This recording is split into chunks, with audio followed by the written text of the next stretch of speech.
आपके बीच में यहां पर उपस्थित हुआ हूं और आपने जो उत्साह दिखाया है, आपके इस उत्साह के लिए मैं आपका अभिनंदन करता हूं। लेकिन भाइयों बहनों, मतदान के दिन तक इस उत्साह को कम नहीं होने देना है।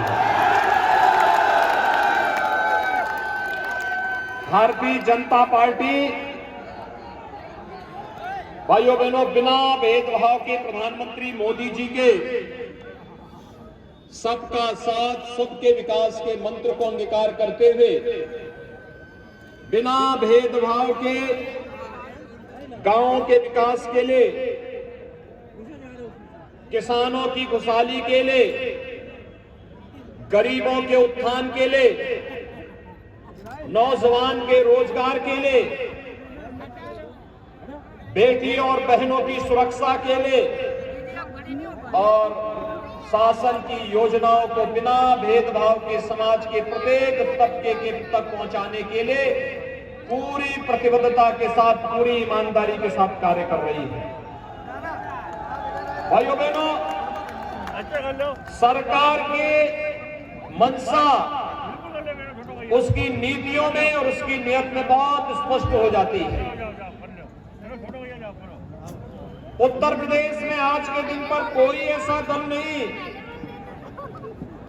जिसे आपने परखा न हो, जिसे उत्तर प्रदेश के अंदर शासन करने का अवसर न मिला हो। अब कोई ये भी नहीं कह सकता कि हमें मौका नहीं मिला। आज तो हम कह सकते हैं जब मौका मिला था तब उन्होंने क्या किया था। फर्क साफ है भाइयों बहनों, बहुत दूर जाने की आवश्यकता नहीं। केवल मैं 2012 से 17 के बीच में बताता हूं।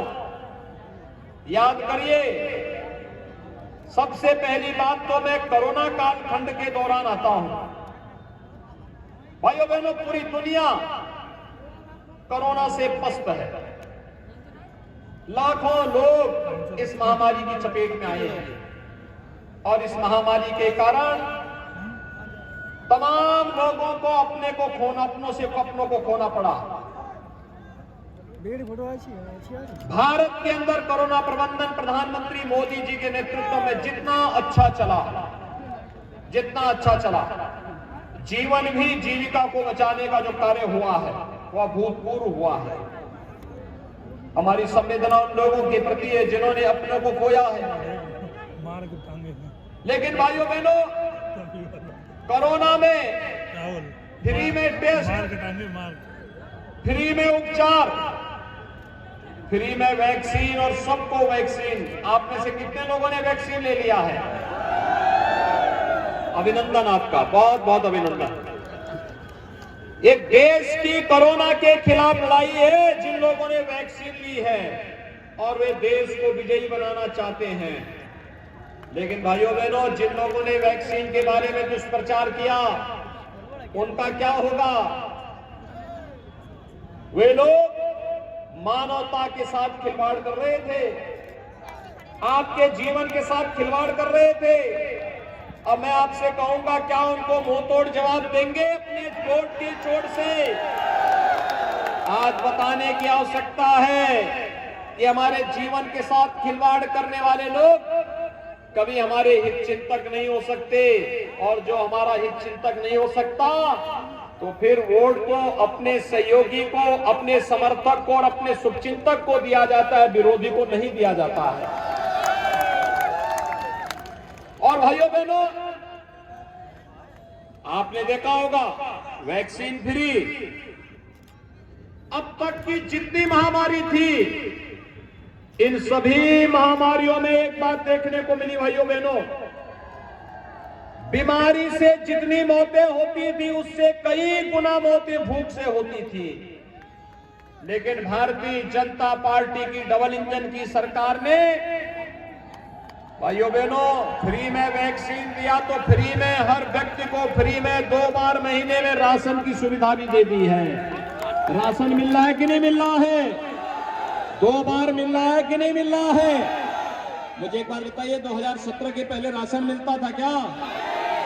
ऐसे मिलता था? तो जो आपके संकट में, मुझे एक बात बता दीजिए, क्या कोरोना कालखंड में समाजवादी पार्टी के नेता आपके पास आते थे? बहुजन समाजवादी पार्टी के, कांग्रेस के? तो उनको ये बोलिए कि भाई जब आप विपत्ति में साथ नहीं थे तो चुनाव के दौरान क्यों आ रहे? 2-4 महीने और आराम कर लो, बाकी तो जनता हमेशा के लिए आराम करवा ही देगी। उनको एक ही जवाब देने की आवश्यकता है। भैया बहनों, इन लोगों ने जनता को गुमराह करने का कार्य किया, प्रदेश के नागरिकों के जीवन के साथ खिलवाड़ करने का प्रयास किया, प्रदेश को बदनाम करने का प्रयास किया। और कन्नौज का तो अपना एक इतिहास है। सिद्ध बाबा गौरी शंकर और सिद्ध पीठ मां फूलमती का ये पवित्र धाम है, और यहां की धरती ने आज से नहीं, उत्तर प्रदेश में जब हम प्रयागराज में भव्य कुंभ और दिव्य कुंभ की बात करते हैं तो कन्नौज की याद जरूर करते हैं। महाराजा हर्षवर्धन का संबंध इसी धरती से था, और कभी आपके पूर्वजों ने कन्नौज को उस परंपरा के साथ जोड़ते हुए कन्नौज के इत्र को वैश्विक मान्यता प्रदान कराई थी। लेकिन भाइयों बहनों, इन समाजवादियों को वो भी अच्छा नहीं लगा। इन्होंने तो पहले वृद्धजनों की पेंशन पे डकैती डाली, विधवा महिलाओं की पेंशन पे डकैती डाली, दिव्यांग जनों की पेंशन पर डकैती डाली। मैंने कहा ये पेंशन कहां चली गई? तो पता लगा कि समाजवादी पेंशन के नाम पे समाजवादी पार्टी के पदाधिकारियों को ये बांटा जा रहा है। हमने कहा ये पेंशन समाजवाद के नाम पर नहीं होता, पेंशन गरीब के लिए होता है, पेंशन किसान के लिए होता है, पेंशन निराश्रित महिलाओं के लिए होता है, पेंशन दिव्यांग जनों को होगा। और भाइयों बहनों, हमने उस पेंशन को निकाल करके फिर से प्रदेश के 1 करोड़ वृद्धजनों को, विधवा महिलाओं को और दिव्यांग जनों को 12,000 रुपए सालाना पेंशन की सुविधा दे रहे हैं। चुनाव के पहले इन्होंने समाजवाद के नाम पे एक इत्र भी लॉन्च किया। मुझे शक हुआ, समाजवाद के नाम पे इत्र, और आपने देखा होगा अपनी आंखों से, इत्र में प्रदेश की जनता की गाड़ी कमाई को कैसे इन लोगों ने किले नुमा भवन के अंदर कैद करके रख दिया था, वो सब आपने अपनी आंखों से देखा है। इस समाजवाद इत्र का बदबू कैसे कन्नौज को पूरी दुनिया के अंदर बदनाम कर दिया, यह भी किसी से छुपा हुआ नहीं। भाइयों बहनों, आज हाईवे बन रहे हैं, एक्सप्रेस हाईवे बन रहे हैं, रेलवे लाइन बिछाई जा रही है, मेडिकल कॉलेज बनाए जा रहे हैं, पॉलिटेक्निक बन रहे हैं, इंजीनियरिंग संस्थान बन रहे हैं। आपके यहां पर कॉमन फैसिलिटी सेंटर इत्र के लिए हम इस पार्क के निर्माण को तेजी के साथ आगे बढ़ा रहे हैं। गरीब को राशन दे रहे हैं, गरीब को फ्री में उपचार की सुविधा दे रहे हैं, गरीब को आवास की सुविधा भी उपलब्ध करवा रहे हैं। प्रदेश तो वही, प्रदेश वही है, तंत्र वही है। सरकार बदलने से कैसे सुविधा हर गरीब तक पहुंच जाती है, हर किसान तक पहुंच जाती है? कारण है, पहले इत्र वाले मित्र के घर में सारा पैसा चला जाता था। आज यही पैसा प्रधानमंत्री किसान सम्मान निधि के माध्यम से प्रदेश के 2.5 करोड़ से अधिक किसानों के खाते में जा रहा है। पहले यही पैसा इत्र वाले मित्र के घर जाता था, सरकार आने के बाद किसानों का कर्ज माफ होता है। याद करिए, 2012 में जब समाजवादी पार्टी की सरकार आई थी, पहला फैसला क्या किया था? प्रदेश के अंदर राम जन्मभूमि पर हमला करने वाले, काशी में संकट मोचन मंदिर पर हमला करने वाले, सीआरपीएफ कैंप पर रामपुर में हमला करने वाले, कचहरियों पर हमला करने वाले आतंकवादियों के मुकदमों को ये लोग वापस लेते हैं। उनकी सहानुभूति गरीब के प्रति नहीं, किसान के प्रति नहीं, दलित के प्रति नहीं, वंचित के प्रति नहीं, नौजवानों के प्रति नहीं। नौकरी निकलती थी, चाचा भतीजा वसूली में निकल पड़ते थे। प्रदेश का नौजवान देखता रह जाता था, पैसा नहीं तो नौकरी नहीं, और उसमें भी क्या क्या खेल नहीं होता था, न्यायालय को स्टे देना पड़ता था। लेकिन भाइयों बहनों, उत्तर प्रदेश के अंदर आज सरकारी नौकरी प्रदेश के नौजवानों को मिल रही है, रोजगार मिल रहा है। वन डिस्ट्रिक्ट वन प्रोडक्ट के माध्यम से कन्नौज का इत्र एक बार फिर से वैश्विक मंच पर फिर से अपनी छाप को छोड़ने के लिए उतावला दिखाई दे रहा है। और भाइयों बहनों, आलू किसानों के लिए भी हम लोगों ने एक व्यवस्था बना दी है। फूड प्रोसेसिंग के बेहतरीन सेंटर स्थापित हो रहे हैं।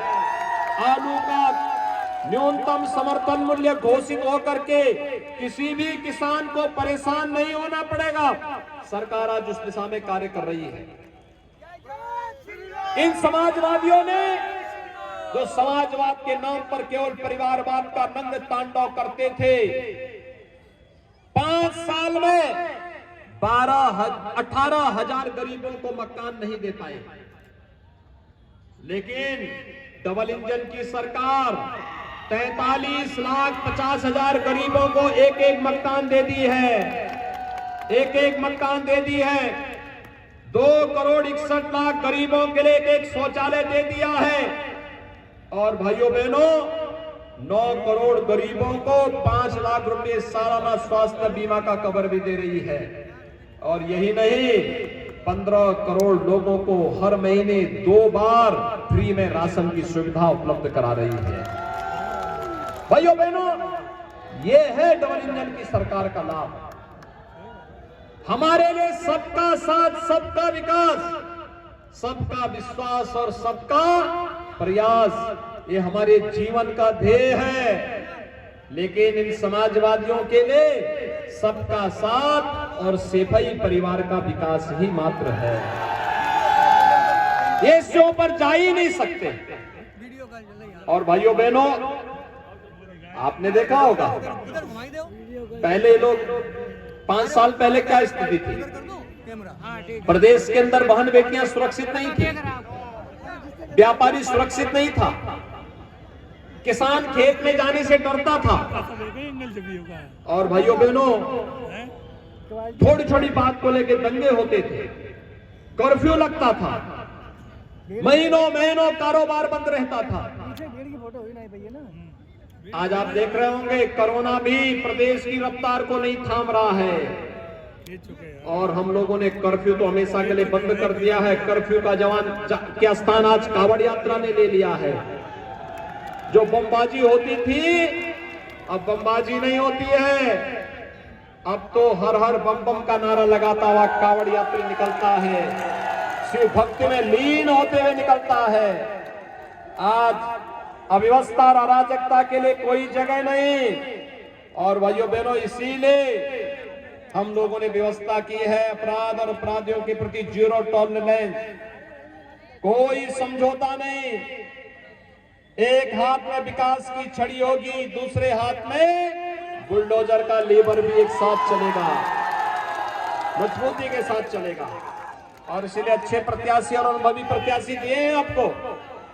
याद करिए, यहां पर आपके पास हम लोगों ने कन्नौज जनपद में छिबरामऊ से श्रीमती अर्चना पांडे जी को प्रत्याशी बनाया है। भारतीय जनता पार्टी के वरिष्ठ नेता श्री राम प्रकाश त्रिपाठी जी की सुपुत्री हैं। भारतीय जनता पार्टी की कार्यकर्ता थी, उनको टिकट देकर के फिर से भारतीय जनता पार्टी ने चुनावी समर में उतारा है। श्री कैलाश राजपूत जी को बनाया है। बाबूजी के साथ, कल्याण सिंह जी के साथ उन्होंने पूरा जीवन अपना लगा करके इस मिशन को आगे बढ़ाया है। वे लगातार भारतीय जनता पार्टी के मिशन के लिए कार्य कर रहे हैं। और भाइयों बहनों, कन्नौज से हम लोगों ने एक प्रदेश के योग्य पुलिस अधिकारी को दिया है। याद करिए, प्रदेश के पुलिस महानिदेशक थे श्री राम अरुण जी, बहुत ईमानदार और कर्मठ पुलिस अधिकारी थे, उनकी एक प्रतिष्ठा थी और पिता जैसे थे वैसे ही पुत्र ने भी अपना नाम कमाया। अपनी मेरिट पर आईपीएस बने और आईपीएस बनने के बाद जो दायित्व जहां दिया गया, पूरी निष्पक्षता के साथ, पूरी ईमानदारी के साथ, पूरी प्रतिबद्धता के साथ, कोई आरोप नहीं लगा सकता और पूरी शानदार तरीके से सेवा करते हुए जब उन्हें लगा कि पुलिस की सेवा के साथ अब मैं अपने गरीब भाइयों के लिए, दलित, वंचित और समाज के इस प्रत्येक वर्ग के लिए और अच्छी सेवा में मोदी जी के मिशन के साथ जुड़ के कर सकता हूं, उन्होंने मेरे सामने आके कहा क्या मैं भी, तो मैंने कहा भी आप इतनी अच्छी सेवा अपनी छोड़ेंगे? आईपीएस बनना किसी भी नौजवान का एक सपना होता है और जिसकी अभी 8 से 10 वर्ष की सेवा हो, तो मैंने कहा आप नौकरी छोड़ देंगे? उन्होंने कहा अपने समाज के लिए कुछ भी कर सकता हूं। भाइयों बहनों, मैंने उसी दिन कहा आप अगर पहले परिवार से बात कर ले। देखिए आप परिवार के आदमी हैं, अपने परिवार से बात करो। कहा परिवार के लोग कह रहे हैं कि अगर समाज सेवा करनी है तो कोई दिक्कत नहीं है, सेवा के लिए आना है तो हम भी सहयोग करेंगे। और भाइयों बहनों, फिर हम लोगों ने भारतीय जनता पार्टी की सदस्यता ग्रहण, उन्होंने पुलिस सेवा से अपने को अलग करते हुए भारतीय जनता पार्टी की सदस्यता ग्रहण की और आज भारतीय जनता पार्टी के प्रत्याशी के रूप में कन्नौज विधानसभा सीट से भारतीय जनता पार्टी के प्रत्याशी के रूप में आए हैं। भाइयों बहनों, योग्य व्यक्ति जब चुन के जाता है ना, मेरिट के आधार पर शासन की सुविधा को घर घर और गांव गांव तक पहुंचाने का काम करता है। याद करिए आज प्रधानमंत्री मोदी जी के आने के बाद कैसे देश की तस्वीर बदल गई है। अगर भारतीय जनता पार्टी की सरकार 2017 में प्रदेश में नहीं आती, दंगा होते रहते, अराजकता फैलती रहती, अव्यवस्था फैलती रहती, समाज में अव्यवस्था फैलती। लेकिन आज जो बदलाव दिख रहा है इसलिए क्योंकि अच्छे लोग चुन करके जाएंगे, अच्छा काम करेंगे, बिना भेदभाव के काम करेंगे, सबको सुरक्षा, सबको सम्मान, और हम तो सबका साथ, सबके विकास की जब बात करते इसी उद्देश्य से करते हैं। और मेरी आप सबसे अपील है, भारतीय जनता पार्टी के इन तीनों प्रत्याशियों को भारी बहुमत से विजयी बना के भेजेंगे,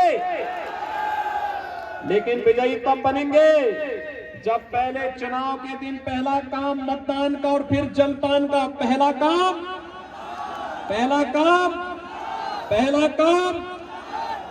काम मतदान और फिर मतदान करने के लिए सभी लोग तैयार हैं।